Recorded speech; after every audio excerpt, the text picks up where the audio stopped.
क्षणोक्षणाची करावा विचार, तरावया पार भव सिंधू. नाशिवंत देह जाणार सकळ, आयुष्य खातो काळ सावधान. संत समागमे धरोनी आवडी, करावी तातडी परमार्थी. नाशिवंत देह जाणार सकळ, आयुष्य खातो काळ सावधान. तुका म्हणे लोकीच्या व्यवहारे, तुका म्हणे लोकीच्या व्यवहारे. नका डोळे दुरे भरून राहू, नाशिवंत देह जाणार सकळ, आयुष्य खातो काळ सावधान. विठ्ठल विठ्ठल विठ्ठल विठ्ठल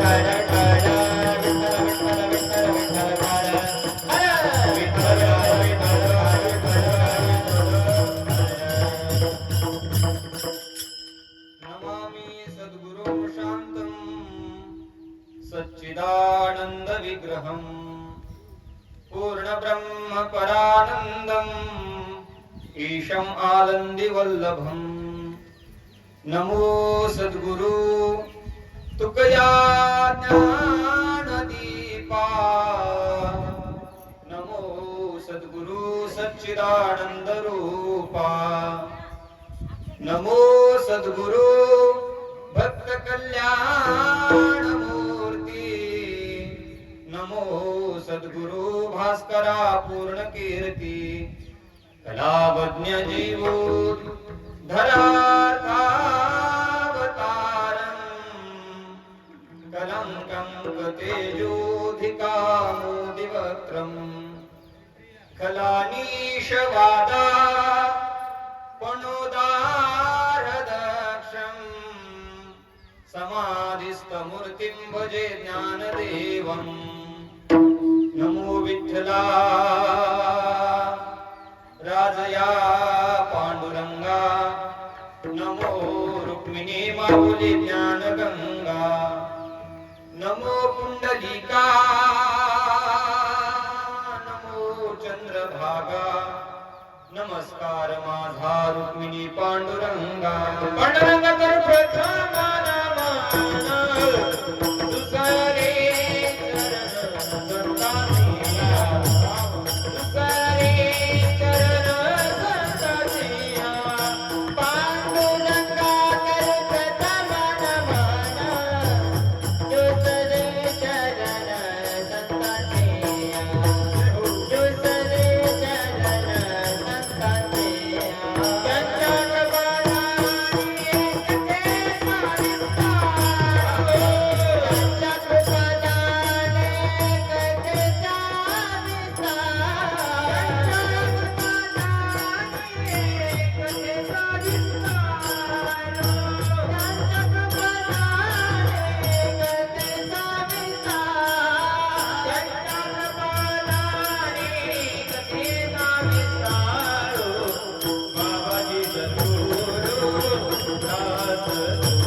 त्यांच्या कृपादाने कथेचा विस्तार.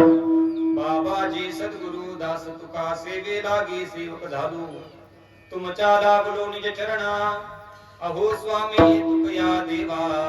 यावरी न करावा अवहेरू, क्षणोक्षणाची करावा विचार. करावया पार भव सिंधू. नाशिवंत देह जाणार सकळ, आयुष्य खातो काळ सावधान. प्रस्तुत प्राप्त प्रसंगी संप्राप्त कीर्तन रूपी सेवेकरता उपस्थित केलेला अभंग श्री क्षेत्र देहू निवासी असलेले अक्षय तनुगात्र परम पवित्र महान सत्पात्र बोल्लभा पुत्र जगद्वंदनीय जगद्गुरु श्रीमंत श्री तुकोबाराय यांच्या अभंग गाथेतील 4 चरणाचा उपदेशपर प्रकरणातील अत्यंत महत्वाचा अभंग असून प्राप्त अभंगाच्या माध्यमातून जगद्गुरु तुकोबाराय आपण संसार रूपी सागरातून तरुण जाण्यासाठी काय केलं पाहिजे, काळाच्या बाबतीमध्ये आपण कसं सावधान राहिलं पाहिजे, आपल्या बुद्धीने क्षणाक्षणाला उद्धरून जाण्याचा विचार आपण कसा केला पाहिजे आणि संत महात्म्यांच्या संगतीमध्ये जाऊन परमार्थाची आवड आपण कशी लावून घेतली पाहिजे, असा सुंदर उपदेश करणारा प्रसिद्ध अभंग कीर्तना करता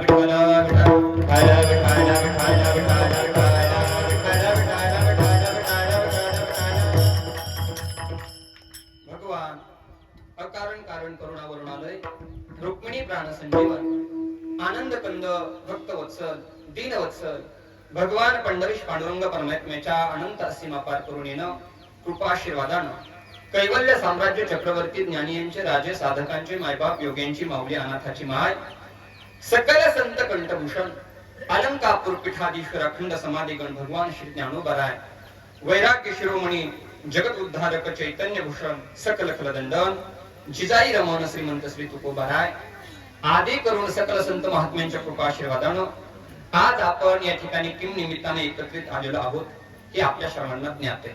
ऐका, आज या आपल्या शिंदे परिवारातून एक आदर्श व्यक्तिमत्व, आदर्श आई आज या परिवारातून गेलेली आहे. कैलासवासी सो सिंधुबाई जयवंत शिंदे या आईंच्या प्रथम वर्ष श्राद्धाच्या निमित्तानं आज आपण या ठिकाणी सर्वजण एकत्रित आलेलो आहोत. त्या ठिकाणी त्यांचे पती असतील आदरणीय श्री जयवंत गणपत शिंदे, त्याचबरोबर त्यांना 3 मुलं आहेत. श्री सदाशिव जयवंत शिंदे ते या ठिकाणी पशुवैद्यकीय म्हणून काम करतात, त्या खात्यामध्ये ते काम करतात. त्याचबरोबर त्यांचे दुसरे सुपुत्र आहेत ते श्री सतीश जयवंत शिंदे, ते या ठिकाणी देश सेवेमध्ये काही दिवस कार्यरत होते. तिथून रिटायर झाल्यानंतर भारतीय वैदिक सेना मिलिटरी मध्ये ते काम करत होते. त्याचबरोबर त्यांचा तिसरा सुपुत्र आहे ते आदरणीय श्री हरिभक्त श्री दत्तात्रय जयवंत शिंदे, ते चांगल्या प्रकारे शेती करतात असा त्यांचा परिवार आहे. त्याचबरोबर त्यांच्या 2 कन्या आहेत, आदरणीय श्री सो पुष्पा अशोक जराड, त्याचबरोबर सो लता दत्तात्रय जाधव असा त्यांचा सुंदर परिवार आहे. परंतु सज्जन हो, आपण ज्या मृत्यू लोकामध्ये जीवन जगतो या युगाचंच नाव काय आहे? कलियुग आहे. या लोकाचं नाव आहे मृत्यू लोक. आणि सज्जन हो, जो जन्माला आलाय त्याला एक ना एक दिवस जाणं निश्चित आहे. आणि म्हणून आज या शिंदे परिवारातील एक आदर्श आई भगवंताच्या चरणापाशी विलीन झालेली आहे. आणि त्यांच्या प्रथम श्राद्धाच्या निमित्ताने या ठिकाणी भव्य दिव्य अशा प्रकारचा 1 दिवसीय कीर्तन महोत्सव आदरणीय शिंदे परिवाराने या ठिकाणी आयोजित केलेला आहे. आपल्या आईच्या उपकारातून उत्तीर्ण होण्याकरता त्यांनी छोटासा केलेला प्रयत्न आहे. आणि आज या ठिकाणी सेवेकरता उपस्थित असलेले सर्व दिग्गज गायक वृंद असतील, त्यामध्ये आदरणीय श्री हरिभक्ती परायण माझे जीवलग मित्र संगीत विशारद सागर महाराज खरात असतील, त्यांच्या चरणावरती नतमस्तक. त्याचबरोबर माझे परमार्थिक मित्र आदरणीय श्री हरिभक्ती परायण सिद्धेश्वर महाराज निंबाळकर असतील, तुमच्या चरणावरती नतमस्तक. त्याचबरोबर आपल्या गावातले भजनी मंडळ असतील, तुमच्या सर्वांच्या चरणावरती नतमस्तक. इथं पाठीमागं बाल गोपाळ उभे, ते संस्थेतील विद्यार्थी या ठिकाणी उपस्थित आहेत. त्याचबरोबर या ठिकाणी विनकरी बाबा आहेत. तुम्ही ही लहान मुलं दिसताय, पण मी नेहमी सांगत असतो महाराज, कीर्तनामध्ये टाळ घेऊन उभं राहण्याचं भाग्य कोणालाही लाभत नाही. टाळ गळ्यामध्ये घेणं म्हणजे सोपी गोष्ट नाही. टाळ या शब्दाची व्याख्या करत असताना एकच वाक्य वापरतो, टाळ जीवनामध्ये गळ्यामध्ये घेतल्यानंतर तो टाळ आपल्या जीवनातला विटाळ नष्ट करत असतो, ही ताकद त्या टाळामध्ये. म्हणून सज्जन विठ्ठल टाळ विठ्ठल दिंडी विठ्ठल तोंडी उच्चारा. म्हणून या ठिकाणी बाल गोपाळ आहेत, त्यांच्या चरणावरती नतमस्तक. विनकरी बाबा असतील, त्याचबरोबर या ठिकाणी उत्कृष्ट मृदंगाचार्य माझे मित्र हरिभक्ती परायण आकाश महाराज आठवळे असतील, तुमच्या चरणावरती नतमस्तक. सांशिष्टी माले काका असतील, सर्वांच्या चरणावरती नतमस्तक होतो. ज्या प्रमाणात ज्ञानोबराय तुकोबराय बुद्धी देतील त्याप्रमाणे आपल्या समोर चिंतन मांडण्याचा प्रयत्न करतो. विठ्ठल विठ्ठल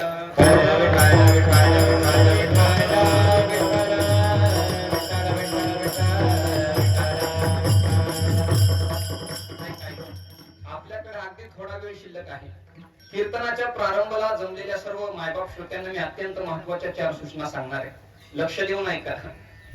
इकडे बसलेल्या माता माऊल्या असतील, इकडे बसलेले पुरुष ग्रामस्थ असतील, पाठीमागं खुर्चीवरती बसलेले काही ग्रामस्थ असतील. कीर्तनाच्या प्रारंभाला माझी पहिली सूचना, सज्जन हो, आता कीर्तन सुरू झालं. आता मात्र कीर्तनातून कोणीही उठून जायचं. वा वा, गोड माणसे बर का बोलतात कीर्तनात. कीर्तनामध्ये कोणीही उठून जायचं नाही. कीर्तनातली दुसरी सूचना, कीर्तनामध्ये कोणीही आपापसात बोलायचं नाही. कीर्तनातली तिसरी सूचना, अजूनही ज्यांचे ज्यांचे मोबाईल चालू आहेत अशा सर्वांनी फक्त एका तासापुरते आपापले मोबाईल सायलेंट करा, स्विच ऑफ करा, किंवा तुमच्या भाषेमध्ये सांगायचं म्हटलं तर प्रत्येकाने आपापल्या मोबाईलची तोंड जरा बंद करा. कीर्तनातली अत्यंत महत्वाची शेवटची चौथी सूचना, कीर्तनामध्ये कोणीही हाताने टाळी वाजवायची नाही. खुशाल नाही म्हणताय, असं करू नका. हाताने टाळी, मुखाने भगवंताचं नामचिंतन करा. त्याचं कसं असतं ऐका. स्वयंपाकामध्ये पळीला, झाडावरती कळीला, आपल्या भारतीय संस्कृतीमध्ये सणाच्या दिवशी पुरणपोळीला, आणि कीर्तनामध्ये टाळीला अत्यंत महत्व. म्हणून हाताने टाळी, मुखाने भगवंताचं नामचिंतन करा. विठ्ठल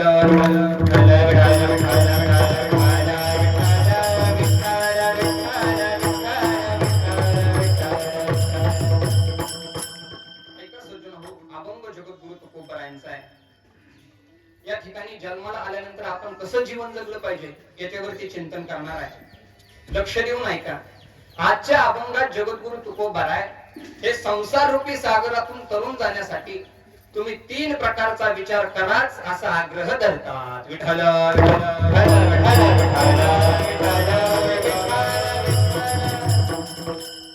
या संपूर्ण मृत्यू लोकामध्ये फक्त मानवी जीवन हे विचार प्रधान जीवन आहे. या संपूर्ण मृत्यू लोकामध्ये 84 लाख जीवन राहतात. हे मी सांगत नाही, तर ज्ञानोबराय सांगतात. 84 लक्ष योनी फिरता दुःख भोगिले, आणि या 84 लाख जीवनामध्ये फक्त मानवी जीवन विचार प्रधान जीवन आहे. ऐका, या मृत्यू लोकात आपण जर 84 लक्ष जीवनाचं जर वर्गीकरण करायचं ठरवलं पण 3 प्रकारामध्ये करता येईल. ऐका, या मृत्यू लोकामध्ये काही जीवन हे कर्म प्रधान जीवन आहे, काही जीवन हे भोग प्रधान जीवन आहे, आणि सज्जनाहो काही जीवन हे विचार प्रधान जीवन आहे.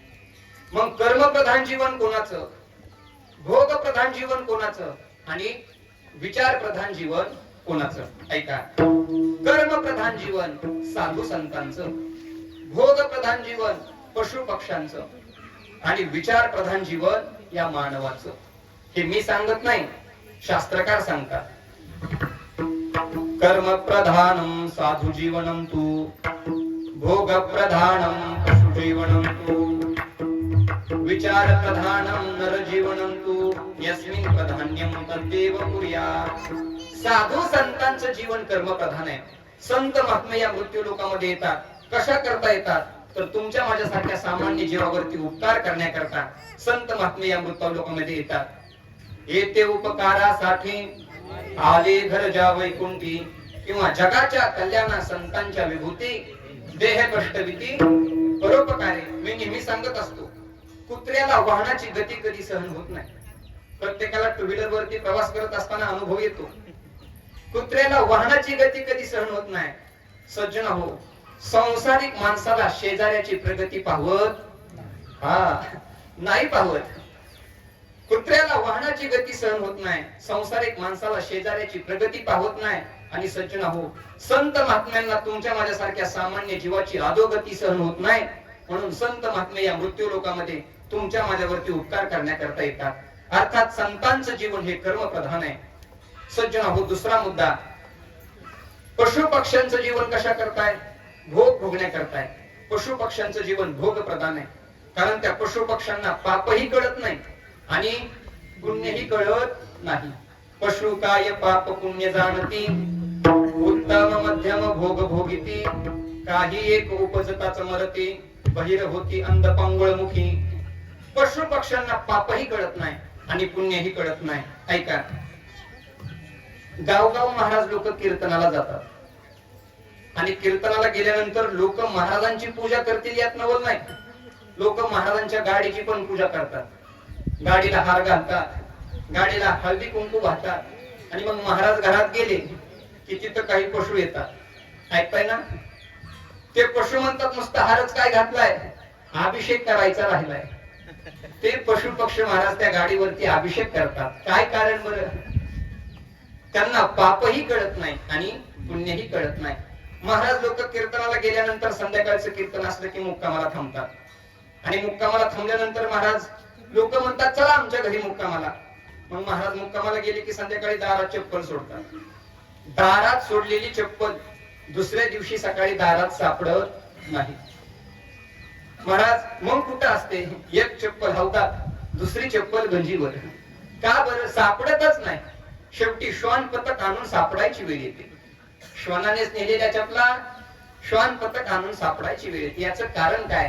त्यांना पापही कळत नाही आणि पुण्यही कळत नाही. पशु काय पाप पुण्य जाणती, उत्तम मध्यम भोग भोगिती. साधू संतांचं जीवन कर्मप्रधान, पशु पक्ष्यांचं जीवन भोग प्रधान. आणि सज्जना हो, शेवटचा मुद्दा ऐका. हे मानवी जीवन हे विचार प्रधान जीवन आहे.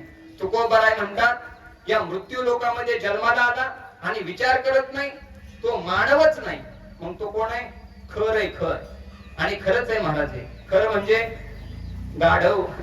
विचार नाही नर खर तो तैसा, वाहे ज्ञान भार पाटी दगड जैसा. विचार करत नाही तो मानव नाही, तो गाढव आहे. पंचदशिकार सांगतात विचार करा. सदा विचारे तस्मात् जगत जीव परमात्मनः, जीव भाव जगत भाव बाधे स्वात्मीव शिष्यते. पंचदशिकार विचार करायला सांगतात. सज्जन हो, जरूर करा. शास्त्रकार विचार करायला सांगतात, जरूर करा. जगद्गुरु तुकोबाराय विचार करायला सांगतात, जरूर करा. पण विचार नक्की कशाचा करा? तर ऐका, या मृत्यू लोकातून तरुण जाण्याचा विचार करा. हे मानवी देह आपल्याला मिळालेला आहे. कशा करता मिळालेला आहे? हो, देवाने हा देह आपल्याला दिलेला आहे भगवंताचं भजन करण्याकरता. या जन्म मृत्यूच्या बंधनातून जर निष्ठायचं असेल तर भगवंताची भक्ती करा, भगवंताचं नामचिंतन करा. ऐका, हा जन्म आपल्याला मिळाला आहे, या जन्माचं सोनं करा. पण बरेच जण महाराज सोनं नाहीत करत, कोळसा करून ठेवतात. ऐका, गोड दृष्टांत सांगतो. एका गावामध्ये एक लाकूड तोड्या राहत होता. तो दररोज लाकडं तोडण्याकरता जंगलात जायचा. दिवसभर लाकडं तोडायचा, त्या लाकडाची मुळी बांधायचा, खांद्यावर घ्यायचा, घरी चालत यायचा. तो लाकडं वाळवायचा, चुलीमध्ये घालायचा, त्याचं कोळसं करायचा. आणि मग इंदापूर म्हणा, बारामती म्हणा, असं मोठ्या बाजारपेठांमध्ये 2 रुपये 3 रुपये किलोनं तो कोळसा विकायचा आणि आपला उदरनिर्वाह करायचा. एके दिवशी तो लाकूड तोड्या ज्या जंगलामध्ये लाकडं तोडण्याकरता गेला, त्याच जंगलात त्याच राज्याचा राजा शिकारी करण्याकरता आला होता. राजाला धनुष्याला बाण जोडला. राजाचं पूर्ण लक्ष शिकारीवरती. राजा आता व्याघ्र शिकार करणार होता. राजाचं पूर्ण लक्ष त्या बाणावरती. आता राजा बाण सोडणार, तेवढ्यात राजाचा पाय एका विषारी सापावर पडला. आता सापावर पाय पडल्यानंतर साप काय राजाला गुदगुल्या करील होय?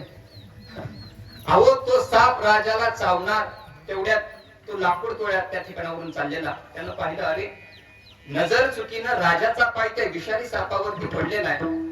आणि अर्ध्या मिनिटाच्या आत जर राजानं पाय नाही उचलला तर तो साप काय करतोय? चावतोय. साप चावला, राजा काय होतोय? मरतोय. आणि राजा जर मेला तर या प्रजेचं कसं व्हायचं? कोणाच्या मनात चिंता आहे? लाकूड तोड्याच्या. त्यानं खांद्यावरी मुळी खाली टाकली, पळत पळत गेला, राजाला ढकलून दिलं. राजाला राग आला, राजा चिडला, राजा वैतागला. अरे मूर्ख आहे का तू? बावळट आहे का? तुला माहिती आहे का मी कोण आहे? त्या वेळेला त्या लाकूड तोड्याला सांगितलं, राजे साहेब, तुम्ही या जंगलाचे राजे, हे मला माहिती आहे, पण पलीकडे बघा आणि मग बोला. राजाने पाहिलं तर पलीकडे साप आहे. अरे लाकूड तोड्या, तू माझा प्राण वाचवला. आता राजाचा प्राण वाचवल्यानंतर त्या राजाने लाकूड तोड्याला बक्षीस देणं हे राजाचं काम आहे. मग राजा म्हणला असेल काय, धर 10 रुपये. नाही हो, राजा आपल्यासारखा चिकट नव्हता. राजा त्या लाकूड तोड्याला घेऊन आपल्या राजधानीमध्ये गेला. प्रधानजीला बोलवलं. प्रधानजीला विचारलं, प्रधानजी, आपल्या राज्यामध्ये चंदनाची बाग किती आहे? त्यावेळेला त्या प्रधानजीला सांगितलं, राजे साहेब, 2500 एकर चंदनाची बाग आहे. एक काम करा, 5 एकराचं बक्षीस पत्र तयार करा, त्याच्यावरती माझी मुद्रा लावा आणि सही करण्याकरता कागद माझ्याकडे घेऊन. त्यावेळेस काय तलाठी, ग्रामसेवक, तहसीलदार होते की काय? राजा बोले, दर हाले. असा तो काळ. आणि मग महाराज 5 एकराचं बक्षीस पत्र तयार केलं. पण एक लक्षात ठेवा, एका एकरात कसंही चंदन लावलं तरी त्याचे 3 कोटी होतात. किती? हा, लक्षात ठेवा. फक्त लावण्याचा प्रयत्न करू नका. असं होतात बाहेरच निघायचं ना आयुष्यभर. त्याला परवानगी लागते. एका एकरात कसंही चंदन आलं तरी त्याचे 3 कोटी होतात. 5 एकराचं झालं किती? 15 कोटी. आता मला सांगा, 15 कोटी राजानं त्या लाकूड तोड्याला दिल्यानंतर त्या लाकूड तोड्यानं लाकडं तोडण्यासाठी जंगलात जायची काय गरज आहे का हो? आता मला जर एखाद्याने 15 कोटी दिलं तर मी कीर्तनाला जायचो नाही महाराज. थाईचं गोष्टी करा एक चित्त. पण आम्ही कीर्तन पैशासाठी करत नाही. कीर्तन करणं म्हणजे आमचा प्राण आहे, आमचा आत्मा आहे. मग 5 एकर चंदनाची बाग दिली. आता त्या लाकूड तोड्याला लाकडं तोडण्यासाठी जंगलात जायची गरज आहे का? नाही. 2 वर्षाचा काळ लोटून गेला. 2 वर्षानंतर पुन्हा तो राजा फिरत फिरत त्या जंगलातून चाललेला राजानं पाहिलं, अरे आपण या लाकूड तोड्याला मागच्या वेळेस 5 एकर चंदनाची बाग दिली. त्याने त्या बागेला कंपाऊंड केले. त्या बागेच्या शेजारी एक झोपडी बांधली. पण त्या झोपडीच्या आजूबाजूला सगळीकडे राखच दिसते. यांनी या 5 एकराचं नक्की केलं तरी काय बुवा? आजूबाजूला सगळीकडे राख दिसते. राजा घोड्यावरून खाली उतरला. लाकूड तोड्याकडे गेला. जे हरी घातला. लाकूड तोड्या, जे हरी. वा राजे साहेब, तुमची स्वारी. सकाळी सकाळी आमच्या दारी. राजे साहेब, तुमचे फार उपकार आहेत माझ्यावर. काय बाबा, काय झालं? बघा ना राजे साहेब, दररोज लाकडं तोडायला मला जंगलात जावं लागायचं. दिवसभर लाकडं तोडायचो. सकाळी आरती भाकर खाल्ली तर कसे तरी संध्याकाळी पोटाला भाकर मिळायची. दिवसभर लाकडं तोडायचो, वाळवायचो, त्याचं कोळसं करायचो. आसपासच्या गावामध्ये 2-3 रुपये किलोने विकायचो, उदरनिर्वाह करायचो. पण राजे साहेब, आता तुम्ही फार सोपं केलं. का रे? आता काय झालं? राजे साहेब, आपली पाठीमागे एकदा भेट झाली. त्यावेळेस तुम्ही मला 5 एकर चंदनाची बाग दिली. आता राहिलाच त्या बागेत गेलो आणि आता लाकडं तोडण्यासाठी दुसरीकडे कुठे जावं लागत नाही. रोज त्यातले 2-4 झाडं खपकवतोय, त्यातले 2-4 तोडतोय आणि आता दुसरीकडे कुठे जायला लागत नाही. आता मला या ठिकाणी या सपकळवाडीतच गिरायक लागतंय म्हणला. दुसरीकडे जायची गरजच नाही. राजा म्हणला, तू अख्ख्या 5 एकराचा कोळसा केला? हो राजे साहेब, मोजून बघा. एक दोर जास्त नाही ना, एक दोर कमी नाही. तू अख्खी 5 एकर जाळून टाकली? हो राजे साहेब. राजा म्हणला, एखादं लाकूड बिकूड आहे का शिल्लक? नाही हो राजे साहेब, सगळ्याचा कोळसा झाला. अरे एखादी डबली बिपली आहे का? तू म्हणला, हा राजे साहेब, कुऱ्हाडीचा दांडा तेवढा राहिलाय. राजाने तो कुऱ्हाड आणायला लावली. त्याने ती कुऱ्हाड आणली. राजानं कुऱ्हाड हातात घेतली. महाराज ती कुऱ्हाडीचा दांडा राजानं निखाळला. आणि काय केलं असेल? ए सपकळवाडीकर, तुम्ही असतं तर काय केलं असतं? हा, अहो मी आता लय हाणला असता. चंदनाचं कोळसं करतोय म्हणजे हाणायचंच लायकीच आहे ना. पण राजा आपल्यापेक्षा चांगला होता. राजा म्हणला, हाणून नाही जमायचं. राजाने त्याला सांगितलं, शेजारच्या गावामध्ये एक लाकडाचा व्यापारी राहतो, त्याच्याकडे जा आणि त्याला विचार, या हातभर दांड्याचे पैसे किती होतात. तो महाराज त्या व्यापाऱ्याकडे गेला आणि व्यापाऱ्याला म्हणला, हे बघ, माझ्याकडे हे हातभर लाकूड आहे, याचे पैसे किती होतील? त्या व्यापाऱ्यानं पाहिलं, अरे मलयागिरी चंदन आहे. हे चंदन सहजासहजी असं कुठे भेटत नाही. खोल दरीत जंगलात लांब ते चंदन भेटतं. बरे लाकूड तोड्या, असं लाल भडक चंदन तुला कुठे भेटलं? असं अजून तुझ्याकडे किती आहे? त्यावेळेस त्या लाकूड तोड्याला सांगितलंय, बाबा एवढं एकच राहिलंय, ह्याच्यात काय होते ते सांग. त्या व्यापाऱ्याने सांगितलं, एवढ्याचे, या लाकडाचे तुला मी 10 देतो. 10 रुपये? 10 रुपये नाही रे येड्या, एवढ्याचे 10,000 देतो. 10,000? महाराज 10,000चा आकडा ऐकल्यावर त्याला तिथंच अटॅक आला. पण आता उगा कीर्तनात कुणाला मारू नये, आपल्याला पुढचा दृष्टांत सांगायचा आहे. तो लाकूड तोड्या महाराज पळत पळत परत राजाकडे गेला. राजाला म्हणला, राजे साहेब, या हातभर लाकडाचं तो व्यापारी एवढं म्हणतो, एवढं? 10 रुपये? नाही हो राजे साहेब. 100 रुपये? नाही हो. 10,000? 10,000? राजा म्हणला, हे लाकूड तोड्या कळालं का तुला? राजे साहेब, आता कळालं, पण आता कळून काय उपयोग आहे? का रे बाबा? आता सगळा कोळसा झाला हो, आता सगळा कोळसा झाला. राजाने विचारलं, आतापर्यंत तू कितीचा कोळसा विकला? त्यानं सांगितलं, अख्ख्या 5 एकरात कसं तरी 2,500-3 हजार रुपये झाले. आणि हातभर दांड्याचं किती होते? 10,000. राजे साहेब, कळलं आता, पण आता कळून उपयोग नाही, आता सगळा कोळसा झाला. लाकूड तोड्या म्हणतोय, राजे साहेब जास्त बोलू नका, द्यायचे असेल तर अजून 5 एकर द्या, म्हणजे परत त्याचं मी कोळसं करतो का? तुम्हाला काय वाटतंय, मी लाकूड तोड्याचं सांगतोय? माझ्या गोळे सांगतात. लाकूड तोड्याचं सांगाय मी आलोय का? ऐका गड्यांनो, लाकूड तोड्याचं नाही सांगत, हे तुमचं माझं सांगतोय. 15 कोटी रुपयाची चंदनाची बाग वरच्या राजाने आपल्याला दान दिली. मग या बागेमध्ये आपण कसली फुलं पेरावी, कसली फळं लावावी, या बागेमध्ये कसले विचार आपण पेरावे हे शिकलं पाहिजे.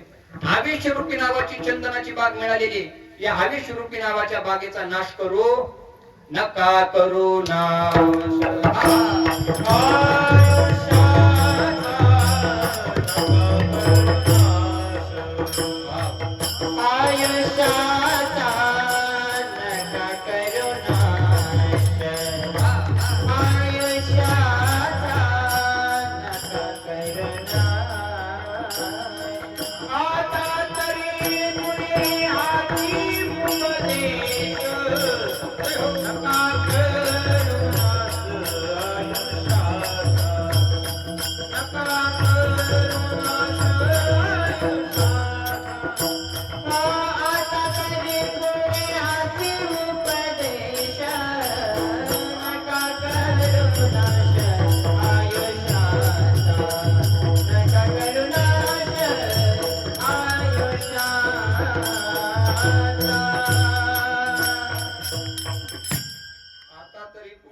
उपदेश नका करू नाश आयुष्याचा. हे आयुष्य आपल्याला नाश करण्याकरता नाही मिळालं. भगवंताचं भजन, भगवंताची भक्ती करण्याकरता या देहाची प्राप्ती आहे.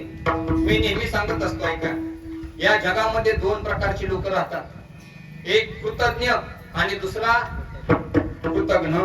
कृतज्ञ जो दुसऱ्याने केलेले उपकाराची जाणीव ठेवतो तो, पण कृतघ्न कोणाच्याच उपकाराची जाणीव नाही ठेवत. ऐका, कोणाला म्हणावं कृतज्ञ? एकदा आकाशातून कबूतर भरारी मारत होत आणि उंदराची पिल्ल बुडत होती पाण्यात. त्या कबुतराला दया आली. कबुतरानं भरारी मारली, दोन्हीही उंदराची पिल्ल आपल्या चोचीमध्ये पकडली, घरट्यात आणून ठेवली आणि ऊब दिली. कोणी ऊब दिली हो? कबुतरानं. कोणाला? उंदरांच्या पिल्लांना. 15 मिनिटं ऊब दिली. खूप थंडी वाजून आली होती ना पिल्लांना. आणि 15 मिनिटानंतर त्या कबुतराच्या लक्षात आलं की आपल्याला उडताच येईना, आपले पंखच बाहेर निघे ना. आणि नंतर त्या कबुतराने विचार केल्यानंतर कबुतराला कळलं की ज्या उंदराच्या पिल्लांना आपण ऊब दिली ना, त्या उंदराच्या पिल्लांनी आपला करेक्ट कार्यक्रम केला. आपले पंख कुरतडून कुरतडून खाल्ले. महाराज, उलट त्या उंदराच्या पिल्लानं व्हॉट्सअपला स्टेटस ठेवला. एका उंदराच्या पिल्लानं दुसऱ्या उंदराच्या पिल्लाला, सिद्धेश्वर महाराज, इंस्टाग्रामला स्टोरी मेन्शन केली. शांतता अधिक संयम बरोबर करेक्ट कार्यक्रम. अशी बरीच उंदराची पिल्ल तुमच्या आजूबाजूला फिरतात कबुतरांनो. लक्षात येतंय का? कीर्तन ऐकून हेही शिका उंदराची पिल्ल ओळखायला. याला म्हणावं कृतज्ञ. केलेल्या उपकाराची जाणीव नाही. परंतु कृतज्ञ माणसाचं तसं नाही. 90 वर्षाच्या आजोबाच्या हृदयाची शस्त्रक्रिया पार पडली. 90चं होतं म्हातारं. शुद्धीवर आलं. डॉक्टरने हातात हात घेतला आणि विचारलं, बाबा बरं वाटतं का? हो डॉक्टर साहेब, बरं वाटतं. बाबा, माझ्यामुळे वाचला तुम्ही? नाही हो डॉक्टर साहेब. आत्मस्तुती ही आत्महत्या असते. स्वतःची स्तुती स्वतः करू नये. वाऱ्या हाती माप चाले सज्जनाचे, कीर्तिमुख त्यांचे नारायण. डॉक्टर, तुम्ही ज्ञानी आहात, तुम्ही तज्ञ आहात, तुम्ही हुशार आहात, तुमचा आदर आहे मला, पण डॉक्टर साहेब नका श्रेय मानू. देवामुळे वाचलो मी. नाही बाबा, 90 वर्षाच्या आजोबाच्या हृदयाची शस्त्रक्रिया करताना कोणी गॅरंटी देत नाही. बाबा, तुम्ही कोण्या गावचे? बाबांना सांगितलं मी बारामतीच आहे. अख्खी बारामती पालती घातली तरी तुम्हाला कोणी दवाखान्यात घेत नव्हतं. माझ्यामुळे वाचला तुम्ही. MS आहे मी. माझ्यासारखा डॉक्टर तुम्हाला शोधून सापडणार नाही. अवघं 3.5 लाखात तुमचं ऑपरेशन केलं या पठ्ठ्यानं. आता तर महाराज त्या म्हाताऱ्याच्या डोळ्याला 2-2 धारा लागल्या. बाबा, रडता का हो? डॉक्टर साहेब, तुम्ही कोण्या गावचे? मी पण बारामतीचाच आहे. MD आहात? MS आहे. मला वाचवलं? हो. डॉक्टर साहेब, किती खर्च आला हो माझ्या ऑपरेशनला? 3.5 लाख रुपये. किती तास ऑपरेशन चालू होतो? 3.5 तास. डॉक्टर साहेब, एक बोलू का? बोला ना बाबा. अवघं 3.5 तास माझं हृदय तुम्ही तुमच्या तळहातावर सांभाळलं तर त्याचं 3.5 लाख रुपये बिल केलं. अवघं 3.5 तास माझं हृदय तुम्ही तुमच्या तळहातावर सांभाळलं तर त्याचं 3.5 लाख रुपये बिल केलं. जगाच्या बापानं मला 90 वर्षाचं होईपर्यंत फुकट सांभाळलं. त्या देवाचे उपकार किती मानू? म्हणून माझ्या डोळ्यात पाणी आलं. याला म्हणावं कृतज्ञ. बरवे झाले आजीवरी, नाही पडलो मृत्यूच्या आहारी. वाचून आलो येतवरी, उरले ते हरी तुम्हा समर्पण. सज्जन हो, असंही सरपणच होणार आहे आपल्या या देहाचं। मग सरपण होण्याच्या अगोदर समर्पण करायला काय हरकत आहे? सरपणाकडे जाणारे भरपूर लोक भेटतील तुम्हाला, पण समर्पणाकडे जाणारे फार कमी लोक आहेत। म्हणून हा देह भगवंताने दिलाय ना, भगवंताचं भजन करण्याकरता दिलेला आहे। पण सागर महाराज, आजकाल या विज्ञान युगातील लोकांना प्रश्न पडतो की देव आहे की नाही। कित्येक लोक आम्हाला विचारतात, महाराज देव आहे का? देवावर विश्वास ठेवावा का? देवाला मानावं का? पण मला असं वाटतं, देव आहे की नाही हे शोधण्याचा प्रयत्न करू नका। तुम्ही आधी माणूस आहात की नाहीत पहिल्यांदा याचा शोध घ्या। आपल्या भारत देशामध्ये महाराज, गायीमध्ये माता दिसते, दगडामध्ये देव दिसतो, कावड्यामध्ये तर काही लोकांना आपले पूर्वज दिसतात, पण माणसातच माणूस का दिसत नाही हा सगळ्यात मोठा प्रश्न आहे। आणि ज्या दिवशी माणसाला माणसात माणूस दिसेल, त्या दिवशी खऱ्या अर्थाला मंदिरातला देव सुद्धा सगळ्यात जास्त प्रसन्न होईल, ही गोष्ट लक्षात ठेवा। म्हणून माणसाचं जीवन फार थोडे आहे। आज माणूस म्हणावं कोणाला हा सगळ्यात मोठा प्रश्न आहे। त्या ठिकाणी मंगेश पाडगावकर नावाचे कवी एका ठिकाणी फार सुंदर लिहितात, कोल्हालात साऱ्या माणूस शोधतो तुम्ही, अरे गर्दीत माणसांच्या माणूस शोधतो मी। हे धर्म देवळी ही धुंडून सर्व आलो, भिंती पल्ल्याड त्यांच्या माणूस शोधतो मी। हव्यास हा सुखाचा कल्लोळ वासनांचा, जळत्या चितेवरी या माणूस शोधतो मी। मला माणूसच भेटानासा झालाय असं म्हणतात। कित्येक लोक म्हणतात आम्ही माणूस नाही तर कोण आहोत? साधू संतांनी सांगितलंय आम्ही माणसासारखे दिसणारे प्राणी आहोत, माणसं नाही आहोत। त्यासाठी माणसासारखे आचार विचार आणि कर्म सुद्धा असावं लागतं। आणि माणसाचं जीवन, माणसाचं आयुष्य, माणसाचं जगणं फार थोडे हो, फार थोडक्यामध्ये माणसाचं आयुष्य संपून जातं हो। नारायण सुर्वे नावाचे कवी एका ठिकाणी म्हणतात, 2 दिवस वाट पाहण्यात गेले, 2 दिवस दुःखात गेले, अरे हिशोब करतो आहे किती राहिले तर डोईवर उन्हाळे। शेकडो वेळा चंद्र आला, तारे फुलले, रात्र धुंद झाली, आणि भाकरीचा चंद्र शोधण्यात जिंदगी बर्बाद झाली, संपलं आमचं आयुष्य। फार थोडं आयुष्य महाराज तुमचं आमचं, आणि प्रत्येकाला 7च दिवसात मरून जायचंय। ऐका, सोमवारी जन्म होतो, मंगळवारला मोठा होतो, बुधवारला शिक्षण संपून नोकरीवर लागतो, गुरुवारला लग्न होतं, मुलं बाळ होतात, शुक्रवारला नातूंवर खर्च होतो, शनिवारला म्हातारा होतो, रविवारला मरून जातो, संपलं आमचं आयुष्य। मग एवढं सुंदर आयुष्य या नियतीने, या भगवंताने, या निसर्गाने तुम्हाला आम्हाला दिलेलं असेल, तर ते आयुष्य आपण कसं जगावं याचा निश्चित विचार केला पाहिजे। असा विचार करा की तो आपल्याला या जन्म मृत्यूच्या बेडीतून सोडवेल। मला सांगा सज्जन हो, जन्म मृत्यूच्या बेडीत राहणं शहाण्याचं लक्षण नाही। तुरुंगात राहणं शहाण्याचं लक्षण आहे का? हा, कर्जात राहणं शहाण्याचं लक्षण आहे? आजकाल महाराज ट्रेंडच आलाय, ज्याच्यावर कर्ज तोच खरा मर्द। काय नाही बाबा, ज्याच्यावर खरंच कर्ज आहे त्याला जाऊन एकदा भेट म्हणजे तुला कळलं। व्यसन करणं शहाण्याचं लक्षण आहे? ऐका गड्या, व्यसन करणं शहाण्याचं लक्षण नाही, कर्जात राहणं शहाण्याचं लक्षण नाही, तसं या जन्म मृत्यूच्या बंधनात अडकून राहणं शहाण्याचं लक्षण नाही। मग हा विचार कधी करा? तुकोबाराय म्हणतात, पावलो पावली निमिषम निमिष वेळोवेळा नाही, हा विचार तुम्ही क्षणाक्षणाला करा। अभंगाचं पहिलं चरण, क्षणोक्षणी वाची करावा विचार,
क्षणोक्षणाची करावा विचार करावया पार भवसिंधू. महाराज म्हणतात जीवन जगत असताना क्षणाक्षणाला विचार करा. म्हणून सज्जन हो, तुम्ही कोणतंही काम करा, व्यवहार करा, प्रपंच करा, परमार्थ करा, पण विचारपूर्वक करा. ऐका, दोन प्रकारचे वर्ग आहेत, एक अविचारी आणि दुसरा विचारी. अविचारी ती गजन आहे. ऐका, अविचारी ती गजन आहे. सर इकडे पुढे सर, पुढे सर, सर इकडे पाठीमागे जागा कमी. सर. पुढे या. या इकडे विठ्ठल विठ्ठल या पुढे पुढे या.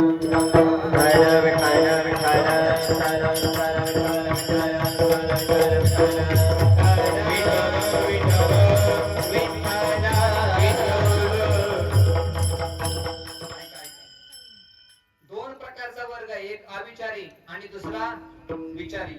अविचारी तिघ जण आहेत. त्या तिन्हींची सुरुवात महाराज म या अक्षरापासून होते. तिघही महाराज विचार करत नाही. ऐका, कोण कोण? मासा, माशी आणि मनुष्य. तिघही विचार करत नाही. बर, प्रत्येकाची सुरुवात कशापासून आहे? हा, सांगाय जरी तानशेन असला, ऐकायला बी कानशेन पाहिजे. वा वा. मासा विचार करत नाही. ऐका, पारदी भिल्ल त्या मासा पकडण्यासाठी त्या गळाला आमिष लावतो आणि ते पाण्यामध्ये टाकतो. मासा ते पाहतो, पण मासा विचार करत नाही की याच गळाने आपले बापजादे मेले. माशाने विचार करायला पाहिजे की नाही, की आपल्या उभ्या पिढ्या याच गळाने संपवल्या, पण मासा विचार करत नाही. आमिष कवळो दोरी आशा न विचारिता गिळी मासा. ज्ञानोबरायांचं प्रमाण आहे. दुसरी आहे माशी. महाराज माशी विचार करत नाही. जिथं मेले न विचारी बैसता माशी. हे जिवंत आहे का मेलेले याचा माशी विचार करत नाही. आणि तिसरं आहे मनुष्य. महाराज मनुष्य सुद्धा विचार करत नाही. तुकोबाराय म्हणतात, वाटे या जनाचे थोर बा आश्चर्य न करीती विचार काय हिताचा. आपलं हित कशात आहे, आपलं अहित कशाच आहे याचा माणसाने विचार केला पाहिजे की नाही, पण माणसं विचार करत नाही. काही जर माणसं बोलताना विचार करत नाही, काही ना तर बोलण्याचं तारतम्यच नसतं, काय बोलतील सांगता येत नाही. गावगाव नेते मंडळी दशक्रिया विधीला जातात किंवा वर्ष श्राद्धाच्या कार्यक्रमाला जातात आणि संध्याकाळी परत सप्ताहातल्या कीर्तनामध्ये जातात. कीर्तन झाल्यानंतर माईक समोर येऊन उभं राहतात आणि म्हणतात, आज महाराजांनी फार सुंदर कीर्तन केलं. ग्रामस्थांच्या वतीनं महाराजांना भावपूर्ण श्रद्धांजली वाहण्यात येत आहे. म्हणजे गेली आमची हाड मसनाला. बोलण्याचं ज्ञानच नाही. न विचारिता ठाया ठाव काय गुंकी तो गाढव. हे ठिकाण कोणतं आहे, इथं काय बोललं पाहिजे, काय नाही बोललं पाहिजे याचं ज्ञानच नाही. काही लोक अशी बोलतात की ते जे बोलले त्याच्यावर आपल्याला विचार करावा लागतो. शेवटचं उदाहरण तुमच्या समोर सांगतो, ऐका. असं बोलतात की ते जे बोलले त्याच्यावर आपल्याला विचार करावा लागतो. एक नवरा बायको होते, नवीनच 2 महिन्यापूर्वी लग्न झालं होतं आणि मग एके दिवशी सकाळी सकाळी नवीन कपडे घालून तो जो नवरदेव होता, मुलगा होता, तो आपल्या बायको समोर जाऊन उभा राहिला. नवीन कपडे घातले, सकाळी सकाळी बायको समोर जाऊन उभा राहिला. बायकोला त्यानं साधा प्रश्न विचारला, सांग बरं मी कसा दिसतो. आता याच्यात त्याचं काही चुकलं का हो? आता आपल्या बायकोला नाही विचारणार, मग कोणाला विचारणार? साधा प्रश्न विचारला, सांग बरं मी कसा दिसतो. महाराज बायकोला हुशार होती. तिनं पायाच्या अंगठ्याच्या नखापासून डोक्याच्या केसापर्यंत बारीक निरीक्षण केलं आणि त्याच्याकडे बघून ती बायको एक श्लोक म्हणाली. तो श्लोक असा होता, मेघनाथ आरितात वदीजा नराला ते नाव आहे द्वादश महातील 5व्याला. त्याची सहिता जी पूजती अस्तमानी तैसे तुम्ही दिसता मजला. काही कळालं का? तुमची जशी स्थिती झाली तशी त्या नवऱ्याची सुद्धा स्थिती झाली. तो म्हणला बरोबर ठीक आहे असू दे.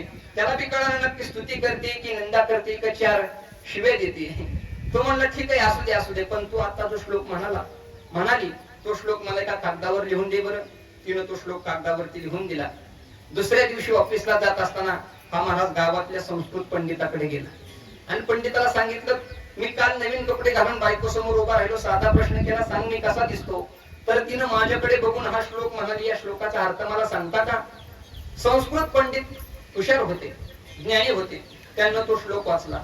मेघनाथ हरितात वदिजा नराला, ते नाव आहे द्वादश महातील पाचव्याला, त्याची सहिता जी पूजती अस्तमानी, तैसे तुम्ही दिसता मजला.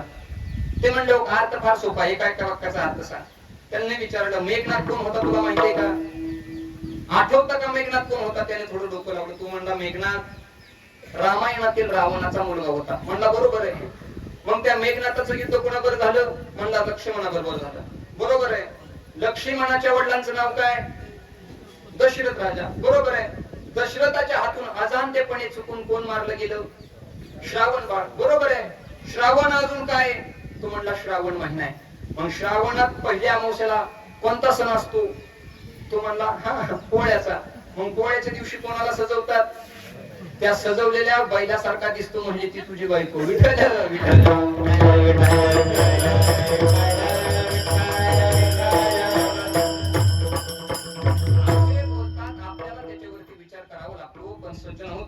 म्हणतात जीवन जगत असताना असा विचार करू नका.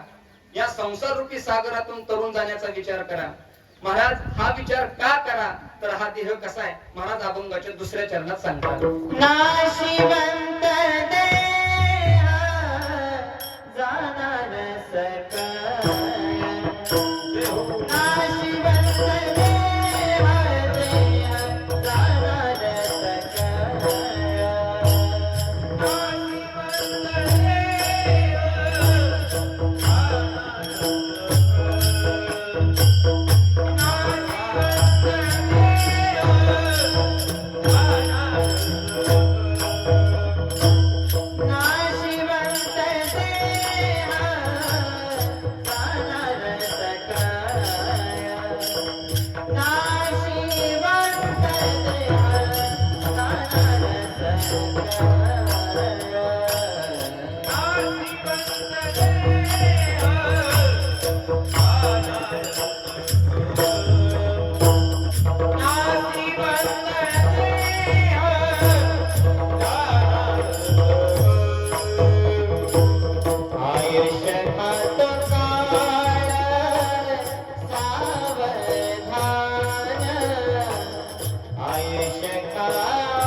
नाशिवंत देह जाणार सकळ, आयुष्य खातो काळ सावधान. ऐका, आपल्याला कीर्तन सुरू करायला थोडा उशीर झाला होता. त्यामुळे कीर्तन सुद्धा सुटताना थोडं 5, 10, 15 मिनिटं उशिरा सुटणार आहे याची सर्वांनी दक्षता घ्या. कारण 12:30च्या आत फुलं टाकली तरी चालतात. 12लाच टाकावी असा काही नियम नाही. 11:15 आणि 12:30च्या आत कधी टाकली तरी चालतात. ऐका, महाराज म्हणतात नाशिवंत देह जाणार सकळ, आयुष्य खातो काळ सावधान. हा देह कसा आहे? नश्वर आहे, नाशिवंत आहे, नाश पावणार आहे. आणि म्हणून जगद्गुरु तुकोबाराय म्हणतात हा नश्वर असणारा देह आहे. आयुष्य आपलं तो जो काळ आहे तो आपलं आयुष्य खाणार आहे. आयुष्य खातो काळ सावधान. म्हणून जीवन जगत असताना जीवन आपण कसं जगा? तर विचार करून जीवन जगा. कारण हे जीवन जगत असताना नुसतं जीवन कसं पण जगू नका, तर या जीवनामध्ये साधू संतांची संगती जीवनामध्ये प्राप्त करून घ्या. महाराज अभंगाच्या 3ऱ्या चरणात संत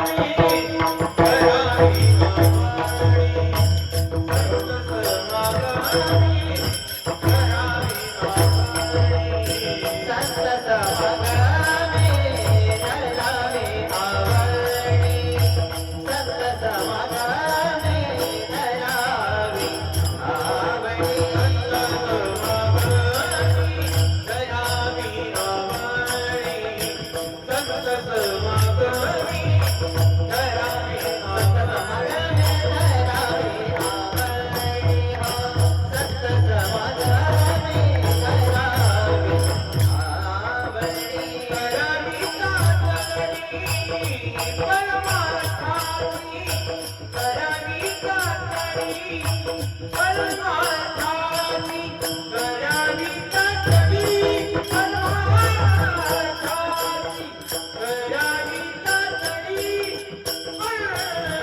परमार्थाची नाशिवंत देह जाणार सकळ नाशिवंत देह जाणार सकळ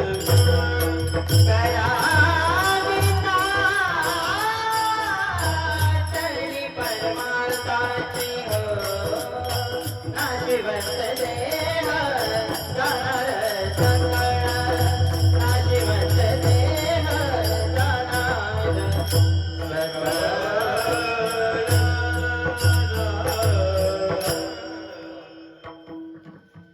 संत समागमी धरुणी आवडी करावी तातडी परमार्थाची. जीवन जगत असताना साधू संतांची संगती करा आणि जीवनामध्ये परमार्थाची आवड निर्माण करून घ्या. ऐका, आज जीवन जगत असताना कोणाच्या संगतीत जीवन घालवायचं हे फार महत्वाचं आहे बरं का.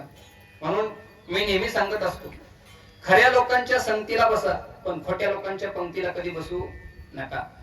परोक्षे कार्य हंतारम प्रत्यक्ष प्रियवादिनम वर्जयता दृश्यमित्रम विषकुंभपयोमुखम. कारण ज्यांना आपण आपले मित्र समजतो एक दिवस तेच आपला घात करून जातात. आणि म्हणून जीवनात संगत अशी ठेवा की ज्यातून आपल्या आयुष्याला रंगत आली पाहिजे. आपल्याला चणे माहिती आहेत का? चणे जेव्हा गुळासोबत असतात तेव्हा त्याला प्रसाद म्हणतात, पण तेच चणे जेव्हा दारू सोबत असतात तेव्हा त्याला चकणा म्हणतात. शेवटी फरक संगतीचा हे लक्षात ठेवा. म्हणून जीवनात फार महत्वाची संगत आहे. म्हणून तुकोबाराय म्हणतात, साधू संतांच्या संगतीमध्ये जा आणि आपल्या जीवनामध्ये परमार्थाची आवड निर्माण करून घ्या. म्हणून सज्जनाहो, जीवन जगत असताना 3 गोष्टीसाठी आपलं जीवन खर्च करा. लक्ष देऊन ऐका. 1 देवासाठी, 2 देशासाठी आणि 3 धर्मासाठी. देवासाठी, देशासाठी, धर्मासाठी जगा. आपण गेल्यानंतरही जिवंत राहू. नंतर जिवंत ठेवण्याचं काम समाज करत असतो. आपण फक्त तसं चांगलं काम केलं पाहिजे. देवासाठी जगले साधू संत, अजूनही ते जिवंत आहेत. देशासाठी जगले क्रांतिकारक, अजूनही ते जिवंत आहेत. धर्मासाठी जगले धर्मवीर संभाजी महाराज, अजूनही ते जिवंत आहेत. ही लोक महाराज मरणाला घाबरत नव्हते. आपल्या देशासाठी भगतसिंग, राजगुरु, सुखदेवासारखे, मंगल पांडे सारखे अनेक देशभक्त होऊन गेले. कोणासाठी जीवन जगले? देशासाठी जीवन जगले, धर्मासाठी जीवन जगले. आणि आज सुद्धा या आई साहेबांचा जो मुलगा आहे तो देश सेवेमध्ये काही वर्ष त्या ठिकाणी काम करत होते. खऱ्या अर्थानं ही त्यांना धन्यता नाही, या साहेबांच्या मातोश्रींना धन्यता आहे. धन्य माता पिता तयाची. आपल्या मुलाला जन्म दिला आणि देशाच्या सेवेकरता पाठवलं. जवळजवळ 40 वर्षे महाराज देश सेवेसाठी त्यांनी काम केलं. ही लोक स्वतःसाठी जीवन जगत नाही, हे देशासाठी, देवासाठी, धर्मासाठी जीवन जगतात. भगतसिंग, राजगुरु, सुखदेव सारखे, मंगल पांडे सारखे अनेक देशभक्त होऊन गेले. कोणासाठी जीवन जगले? देशासाठी जीवन जगले. भगतसिंग फासावर जायला घाबरले नाही, हसत हसत फासावर गेले आपलं देह रक्त सांडण्यासाठी. छत्रपती शिवाजी महाराज की जय आजही आपण म्हणतो, पण खरं सांगा, शिवाजी महाराज आज देहरूपाने आपल्यामध्ये जिवंत आहेत का? नाही. मग त्यांना जिवंत ठेवण्याचं काम कोण करत असतं? तर आपण करत असतो. छत्रपती शिवरायांच्या सोबत असणारे त्यांचे मावळे मरणाला कधी घाबरले नाहीत. ऐका, शेवटचा एक प्रसंग शिवाजी महाराजांचा सांगून जातो, लक्ष देऊन ऐका. छत्रपती शिवाजी महाराज एकदा कर्नाटकामध्ये गेले कुतुबशहाला भेटण्यासाठी. तह होणार होता. ऐका कडे, अगदी 10 मिनिटात आपलं कीर्तन संपणार आहे. छत्रपती शिवाजी महाराज आणि त्या कुतुबशहाची भेट झाली. तो कुतुबशहा महाराजांना भेटण्याकरता आला, पण येत असताना महाराज तो हत्तीवरती बसून आला. हत्तीवर त्याची अंबराई होते आणि छत्रपती शिवाजी महाराज घोड्यावरती बसून गेले. महाराजांचा एकही फोटो तुम्ही हत्तीवरती बसलेला बघितला नसेल. महाराज त्या ठिकाणी घोड्यावरती बसून गेले आणि तो कुतुबशहा मात्र हत्तीवरती बसून आला. हत्तीवर बसलेला कुतुबशहा महाराजांकडे पाहून म्हणतोय, महाराज, एवढ्या मोठ्या मराठी मुलकाचे तुम्ही राजे आहात, एवढ्या मोठ्या मराठी मुलकाचे तुम्ही मालक आहात. आम्हाला वाटलं हत्तीवरती बसून याल, तुम्ही कशावर बसून आलात? घोड्यावर. तुमच्याकडे हत्ती सांभाळण्याची ताकद नाही का? शब्द कोणाचे? कुतुबशहाचे. हत्ती सांभाळणे इतकी लायकी तुमची नाही का? महाराज सुद्धा हजरबाबी होते. महाराजांनी त्या कुतुबशहाकडे पाहिलं, कुतुबशहाला सांगितलं, हे कुतुबशहा. पाठीमागे मावळी उभी होती. महाराजांनी मागे बोट करून सांगितलं, कुतुबशहा मला हत्ती पाळण्याची गरज नाही, माझा एक एक मावळा म्हणजे एक एक हत्तीच्या बळाचा माणूस आहे. एक एक मावळा म्हणजे एक एक हत्ती. महाराज तो सुद्धा कुतुबशहा होता. त्यानं महाराजांचं वाक्य लक्षात ठेवलं. वाटाघाटी झाल्या, तह झाला. आता त्या ठिकाणी जमलेल्या समाजाला काही खेळ दाखवायचे होते. एक मोठं मैदान बनवण्यात आलं, त्यामध्ये लाल माती टाकण्यात आली. दोनही राजांना दोन मोठे सिंहासन बनवण्यात आली. एका सिंहासनावरती छत्रपती शिवाजी महाराज बसले, दुसऱ्या सिंहासनावरती तो कुतुबशहा बसला. आणि महाराज खेळ चालू झाले. कुस्त्यांचा खेळ चालू झाला. एका बाजूने आपला मावळा यायचा, दुसऱ्या बाजूने त्या कुतुबशहाचा सैनिक यायचा, एकमेकांना भिडायचे. अनेक वेळ गेला, कुस्त्यांचा खेळ खेळून दाखवला, तलवारबाजी झाली, त्या ठिकाणी दांडपट्टा चालवून दाखवला. आणि बऱ्याच काळ गेल्यानंतर अचानक त्या मैदानामध्ये दारू पाजून उन्मत्त झालेला हत्ती सोडण्यात आला. तो हत्ती महाराज मोठमोठ्याने किंचाळायला लागला, ओरडायला लागला, आवाज करायला लागला. त्या कुतुबशहानं हत्तीकडे पाहिलं आणि नंतर महाराजांकडे पाहिलं. आणि महाराजांकडे हसत हसत तो कुतुबशहा निष्किलपणाने म्हणाला, महाराज आमचा हत्ती मैदानामध्ये तयार आहे, तुमचा हत्ती कुठे? कोण म्हणते? कुतुबशहा धूर्त होता तो. त्याने महाराजांचं वाक्य लक्षात ठेवलं, महाराज आमचा हत्ती मैदानात आलाय, तुमचा हत्ती कुठे? त्यावेळेला महाराजांनी पाठीमागं नजर टाकली आणि महाराजांची पहिलीच नजर पडली एका मावळ्यावरती. त्या मावळ्याचं नाव होतं यसाजी कंक. पहिलीच नजर पडलेल्या यसाजी कंक यांच्या लक्षात आलं.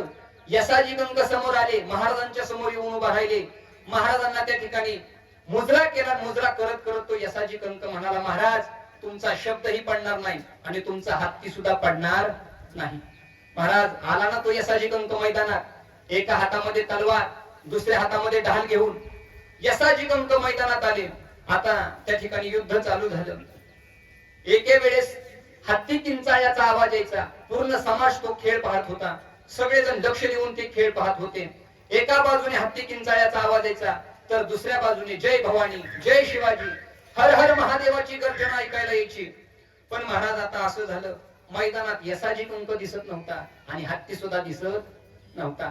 मैदानामध्ये सगळीकडे फक्त लाल माती दिसत होती. सगळा समाज तो खेळ पाहतोय. झालं असं, अचानक मोठ्यानं हत्ती किंचाळ्याचा आवाज आला, पण यसाजी कंक यांची गर्जना ऐकायला आली नाही.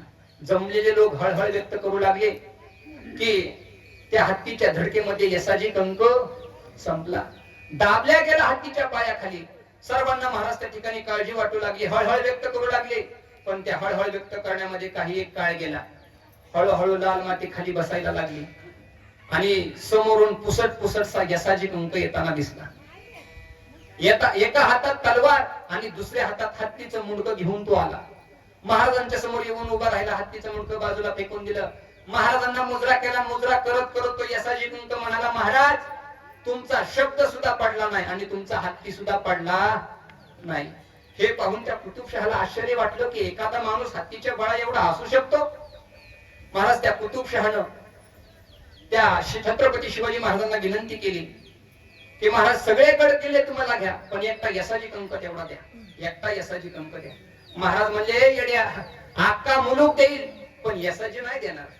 त्या कुतुबशहानं एक रत्न काढलं, त्या यसाजी कंकाला बक्षीस म्हणून दिलं. यसाजी कंकने तसंच ते मागं भिरकावलं, सांगितलंय कुतुबशहा मला या तुझ्या बक्षिसाची गरज नाही, अजून माझ्या पाठीवर शाबासकीची थाप टाकण्यासाठी आमचे राजे अजून जिवंत आहेत, तुझ्या या बक्षिसाची मला गरज नाही.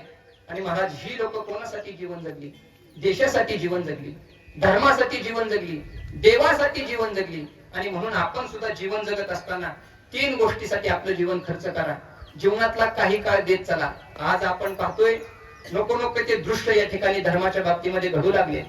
म्हणून देवासाठी, देशासाठी, धर्मासाठी जीवन जगा आणि आपलं जीवन त्या ठिकाणी व्यतीत करा. मग असं जीवन जगा, साधू संतांच्या संगतीमध्ये जीवन जगा. जीवन जगत असताना डोळ्यामध्ये धूर घालून बसू नका. महाराज अभंगाच्या शेवटच्या चरणात सांगतात, तुका म्हणे लोकीच्या व्यवहारे, तुका म्हणे लोकीच्या व्यवहारे,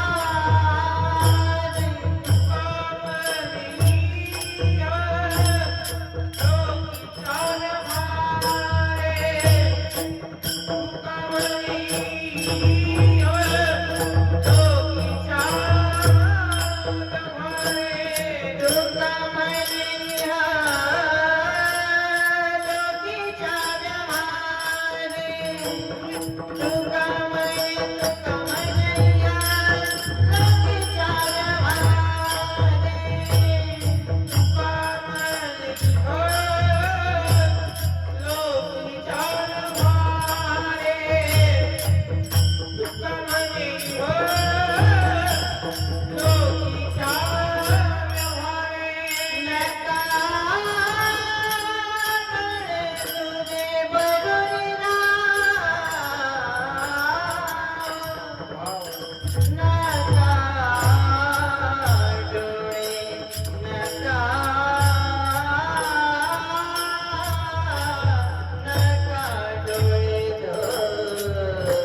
रे नका नका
क्षणाची करावा विचार करावया पार भव सिंधू नाशिवंत देह जाणार सकळ आयुष्य खातो काळ सावधान. ऐका सर्वांनी एक फक्त 5 मिनिटं लक्ष देऊन ऐका. आज या आपल्या शिंदे परिवारातून एक आदर्श माता भगवंताच्या चरणावरती विलीन झालेली. बसा. ज्यांनी अत्यंत निष्ठेने कष्टाने मेहनत करून त्याचबरोबर आपल्या कुटुंबाचा विचार करून एक सदन सुसंस्कारी सुशिक्षित पिढी ज्यांनी घडवली असं दर्जेदार व्यक्तिमत्व म्हणजे कैलासवासी आदरणीय सिंधुबाई या आईसाहेब असतील. सज्जन हो, 3 मुलांना त्यांनी जन्म दिला. त्यांना 2 मुली आहेत. असा पाहिलं तर 5 जणांचा त्यांचा या ठिकाणी परिवार आहे. एक मुलगा देश सेवेसाठी कार्य करत होता. त्याचबरोबर जो 1 नंबरचा आहे ते वैद्यकीय खात्यामध्ये काम करत होते. आदरणीय आमचे साहेब मिलिटरी मध्ये कामाला होते. आणि एक मुलगा चांगल्या उत्कृष्ट प्रकारे शेती करत होता. एक देशासाठी पाठवला, एक त्या ठिकाणी पशु खात्यासाठी पाठवला आणि दुसरा आपल्या वाडवडिलांनी सांभाळलेली जमीन त्या जमिनीसाठी कष्ट करण्याकरता त्या ठिकाणी एक मुलगा आहे. 2 मुली आहेत. सुंदर असा परिवार आहे. परंतु सज्जनांनो ऐका, एक लक्षात असू द्या, कोणत्याही यशस्वी माणसाच्या जीवनामध्ये कोणाचा तरी फार मोठा आधार असतो, कोणाचा तरी फार मोठा धीर असतो. आणि आज या शिंदे परिवारातून मातोश्रींचं जाणं झालेलं आहे. कोणत्याही परिवारातून जर एखाद्या मातेचं जाणं झालं तर महाराज त्या परिवारामध्ये निर्माण होणारं जे दुःख असतं ते दुःख भयानक असतं. ते दुःख शब्दात प्रकट करता येत नसतं. त्या दुःखाच्या वेदना ह्या सांगण्याच्या पलीकडच्या आहेत. एखाद्या माणसाच्या जीवनातून त्याची आई जाणं म्हणजे खऱ्या अर्थानं त्याच्या जीवनातील कायमचा आधार जाणं असतं. आई जाणं म्हणजे धीर जाणं असतं. खऱ्या अर्थानं एखाद्या मुलाच्या जीवनातून आई जाणं म्हणजे त्याच्यासाठी त्याच्या जीवनातील कृपेचा, मायेचा, छायेचा, कृपेचा, आशीर्वादाचा हात संपणं असतं. आई जाणं म्हणजे मुलाच्या जीवनातून प्रेमाच्या शिदोरीचं गाठोडं संपणं असतं. आणि खऱ्या अर्थानं तेच प्रेमाच्या शिदोरीचं गाठोडं संपून आज 1 वर्ष पूर्ण झालेले आहेत. सज्जन हो, ज्यांच्या वागण्यात नम्रता, बोलण्यात गोडवा, हृदयात गरिबीची जाण असणारा हा परिवार, परंतु या ठिकाणी पुनर्वित्तम पुनर्मित्रम पुनर्भार्या पुनर्मही एतत् सर्वं पुनर्लभ्यम न शरीरम पुनः पुनः. गेलेलं धन, गेलेली संपत्ती, गेलेला पैसा, गेलेली जमीन माणसाला पुन्हा मिळेल, पण आता 1000 प्रयत्न केले तरी माय मिळणार नाही. साहेब बघायची झाली तर दिसेल, पण फक्त फोटोत दिसेल, समक्षात पाहता येणार नाही. आई ही क्षणभर रागवत असते, पण ती अनंत काळाची प्रेम करणारी माय असते, हे लक्षात ठेवा. अफाट कष्ट करून सोन्यासारखा संसार उभा केला. गोकुळ झालं, घराचं नंदनवन झालं. पाहता पाहता माणसं नाव काढू लागले, बघा रे तो शिंदे परिवार, बघा त्यांची मुलं मुलांनी नावं कमवली. पण ही कमवलेली नावं पाहण्यासाठी अजून काही दिवस असायला पाहिजे होते आई साहेब, असं या परिवारासोबत आम्हालाही वाटतं. पण सज्जन हो, आले देवाजीच्या मना तेथे कोणाचे चालेना. एकदा की त्या यमाचा संशिक्का पडला, तिथं कोणाचं सुद्धा काही चालत नाही, अजिबात चालत नाही महाराज. पण त्या ठिकाणी कोणाचं काही चालत नाही. आज 1 वर्ष पूर्ण झाली. पाहुण्या रावळ्यांच्या डोळ्यातलं पाणी आटून गेलं असेल, परिसर विसरला असेल दुःखाला, पण या शिंदे परिवाराचा 1 दिवस असा गेला नसेल की त्यांना त्यांच्या आईची आठवण आली नसेल. अजूनही साहेबांना वाटत असेल माझी माई, असेल माझी आई कुठेतरी घरात असेल, दारात असेल, शेतात असेल, अंगणात असेल, शेत सांभाळत असेल. पण नाही, आता एकदा की डोंगराच्या पलीकडे गेल्यानंतर त्या ठिकाणी कोणाला परत ती मातोश्री दिसणार नाही, भेटणार नाही. आज दोन्ही लेकी आपल्या आईच्या त्या ठिकाणी प्रथम वर्ष श्राद्धाच्या निमित्तानं आलेला आहे. पण ते येण्यापाठी मागचं फार मोठं कारण आहे. बघा, ज्या वेळेस आपली लेक माहेरला येते आणि माहेरात आपली माय जिवंत असते, त्यावेळेस तिला कळावं आपली लेक आलेली आहे. महाराज 2 हातात 2 भाकरीचे तुकडे घेऊन पायऱ्या उतरत खाली येते. एक तुकडा डाव्या हातानं फेकल, दुसरा तुकडा उजव्या हातानं फेकल, मुठभर मिरच्या वळून टाकल. आली ग माझी ताईडी, आली ग माझी वकिलीन, आली ग माझी डॉक्टरीन. कडा कडा कडा बोट मोडल. पण माझा जाहीर प्रश्न आहे असत्या लेकींना, आज 1 वर्ष झालं आई गेल्यापासून कोणी तुम्हाला टाकल्यात का तुकडं ओळून? आई ही आई असते, आईची जागा कोणी घेऊ शकत नाही. म्हणून मी नेहमी सांगत असतो, मिलने को तो 1000 लोग मिल जाते हैं, मिलने को तो 1000 लोग मिल जाते हैं, लेकिन हजारों गलतियां माफ करने वाले माँ बाप दोबारा नहीं मिलते. अहो, जीवनामध्ये आपल्याला हजारांनी लोक भेटतील, पण आपल्याकडून घडलेल्या 1000 चुका माफ करणारे आई वडील पुन्हा भेटत नसतात, एकदाच भेटतात. आणि म्हणून सज्जन आहो, आपले आई वडील कसे का असणार, ते अंध असू द्या, ते बहिरे असू द्या, ते अपंग असू द्या, ते मतिबंद असू द्या, ते रोगी असू द्या, ते अडाणी असू द्या, ते न शिकलेले असू द्या, त्यांना वाचता येत नसू द्या, त्यांना काहीच कळत नसू द्या, पण तरी सुद्धा त्यांचं असणं हे त्या कुटुंबाकरता कितीतरी धीर देणार असतं, आधार देणार असतं. आणि म्हणून माझी आज तुम्हाला विनंती आहे, आज आपण आई साहेबांच्या वर्ष श्राद्धाच्या निमित्ताने या ठिकाणी जमलेलो आहे. आणि खऱ्या अर्थानं त्यांना जर खरी श्रद्धांजली काय व्हायची याचं एका वाक्यात उत्तर देतो, ऐका. आज ज्यांचे आई वडील जिवंत आहेत त्यांनी आपापल्या आई वडिलांना चांगलं सांभाळणं हेच आज खरी त्यांना श्रद्धांजली. आपल्या आई वडिलांना चांगलं सांभाळायचं म्हणजे नक्की काय, ऐका, याचं सुद्धा उत्तर स्पष्ट होणं गरजेचं आहे. आम्ही अनेक ठिकाणी कार्यक्रमाच्या निमित्तानं जात असतो आणि वयस्कर लोकांचे, वृद्ध लोकांचे प्रचंड हाल होताना पाहतोय. भयंकर दुःखी आहेत ती म्हातारी माणसं. का दुःखी आहेत हो? त्यांनी आपल्या आई वडिलांना काय केलं नाही का? त्यांच्यासाठी आई वडिलांनी त्यांच्यासाठी काय केलं नाही का? पुष्कळ केलंय, भरपूर केलंय, पण तरी सुद्धा ती दुःखे का आहेत? त्याचं कारण वृद्ध अवस्थेमध्ये त्यांची मुलं त्यांना व्यवस्थित काय करत नाहीत, सांभाळत नाही. मला सांगा, आता तुमचे आई वडील थकल्यानंतर, वृद्ध झाल्यानंतर, वयस्कर झाल्यानंतर, म्हातारे झाल्यानंतर तुमच्याशिवाय त्यांना कोण असतं बरं? त्यांनी आता थकल्यानंतर अपेक्षा कोणाकडून करायची असते? मुलाकडून करायची असते ना. म्हणून ज्यांचे आई वडील जिवंत आहेत त्यांनी आपल्या आई वडिलांची चांगली सेवा करा. आज हा परिवार पाहिला तर या मातोश्रींना एक आदर्श मातोश्री म्हणून पुरस्कार सुद्धा भेटलेला आहे. आज या मातोश्रींचे जे नातू आहेत ते परदेशामध्ये कामाला आहेत. महाराज, एवढ्या कष्टातून मेहनतीतून हा परिवार उभा केला, शून्यातून विश्व निर्माण केलेलं आहे या परिवारानं. त्यांचे नातू त्या ठिकाणी परदेशामध्ये कामाला आहेत, ते सुद्धा आज या ठिकाणी आपल्या आजीच्या वर्षश्राद्धानिमित्त आलेले आहेत. आणि म्हणून सज्जनाहो, या परिवाराला भगवंताने या दुःखातून मुक्त करावं, या दुःखातून तरुण जाण्याची ताकद, शक्ती त्यांना द्यावी, एवढी भगवंताच्या चरणावरती प्रार्थना करतो. आणि महाराज ऐका, आपल्याला प्रत्येकाला एकदा ना एकदा म्हातारं व्हायचंय, वयस्कर व्हायचंय, वृद्ध व्हायचंय.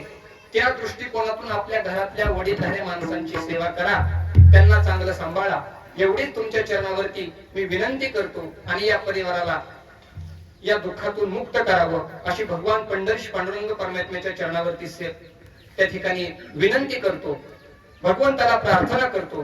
आणि या ठिकाणी सेवा करण्याचं भाग्य मला प्राप्त झालं. मागच्या वेळेस ये सतीश साहेब त्या ठिकाणी जराडवाडीला आलते, त्या ठिकाणी त्यांनी माझं कीर्तन ऐकलं आणि त्यावेळेस महाराजांनी माझा नंबर घेतला साहेबांनी, आणि त्या माध्यमातून मला या ठिकाणी येण्याचा योग आला. सेवा करत असताना ज्यांनी उत्कृष्ट गायनाची साथ केली ते हरिभक्ती परायण संगीत विशारद सागर महाराज खरात असतील, तुमचे मनापासून आभार. त्याचबरोबर सिद्धेश्वर महाराज निंबाळकर असतील, तुमच्या चरणावरती नतमस्तक. गावातले भजनी मंडळ असतील, तुमच्या चरणावरती नतमस्तक. हे सगळे संस्थेतील विद्यार्थी असतील, विनेकरी बाबा असतील, मृदंगाचार्य हरिभक्ती परायण आकाश महाराज असतील, गोड मृदंग वाजवतात. महाराज मृदंग वाजवत असताना त्यांना घाम आलता, पण ऐका, मी नेहमी सांगत असतो, महाराज आलेला घाम कधी पुसायचा नाही, आलेला घाम कधी पुसायचं नाही. कारण या समाजाला कळायला पाहिजे हा घामाचा पैसा आहे, हरामाचा नाही.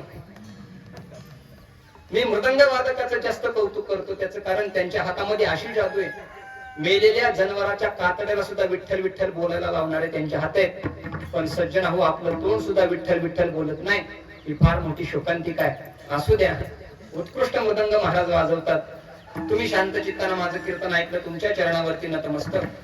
ज्यांच्यामुळे माझा आवाज तुमच्यापर्यंत पोहोचला ते आदरणीय श्री काळे महाराज, आपल्याच गावचे का, उत्कृष्ट त्या ठिकाणी संस्कृती आहे, फार गोड त्या ठिकाणी तुम्ही मला आवाज दिला. अजिबात सांगावं लागलं नाही, आवाज वाढवा, तुम्ही करा, काही गरज नाही. पाठीमागं 2 दिवसापूर्वी सागर महाराज एका आशिष्टी मला काकांचं मी जास्त कौतुक केलं. कीर्तन झाल्यावर त्यांनी मला 2000 रुपये बक्षीस दिलं. असल्या विनोदाचा भाग सोडून द्या. अत्यंत उत्कृष्ट या ठिकाणी संस्कृतीमय सगळ्यांच्या चरणावरती नतमस्तक. आणि याच ठिकाणी मी माझ्या वाणीला विराम देतो. आता अभंग होईल, पुष्पवृष्टी होईल, आरती होईल, त्यानंतर सर्वांना भोजनाची पंगत होईल आणि त्यानंतर कार्यक्रमाची सांगता होईल. तुकाराम तुकाराम तुकाराम.